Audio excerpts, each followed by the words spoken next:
My name is Gregory Botta, and I'm a medical oncologist who specializes in treating solid tumor cancers of the gastrointestinal system at the University of California, San Diego.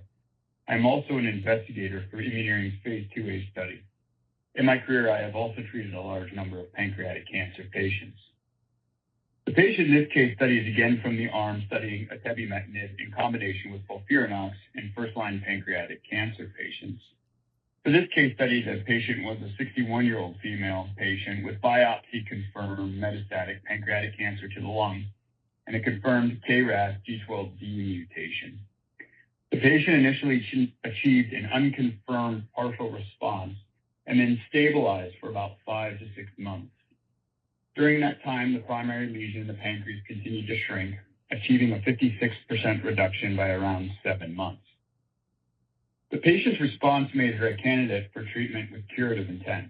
The remaining primary lesion was irradiated, and then the patient underwent a Whipple procedure to remove the remaining pancreatic lesion, and has now restarted treatment on atebimetinib monotherapy in the post-surgical setting.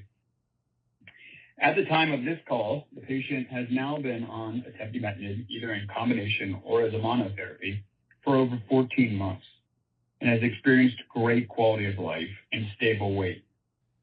Let me take a moment to talk about how rare that sequence of events is. Patients are not typically eligible for surgery once their condition has turned metastatic. But in this case, combination treatment with atebimetinib and FOLFIRINOX was deemed so successful that surgery preceded by radiation with curative intent was considered a viable option. I believe atebimetinib helped us convert this patient to a surgical candidate with curative intent, an outcome that I have rarely seen with chemotherapy alone.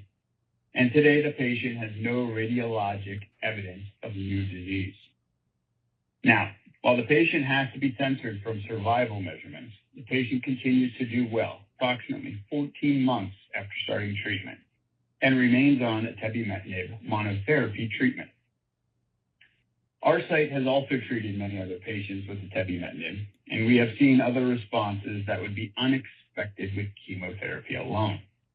Atebimetinib's tolerability is also unexpectedly good, even relative to RAS inhibitors. We are very excited for the planned Phase 3 study of atebimetinib in combination with gemcitabine and nab-paclitaxel.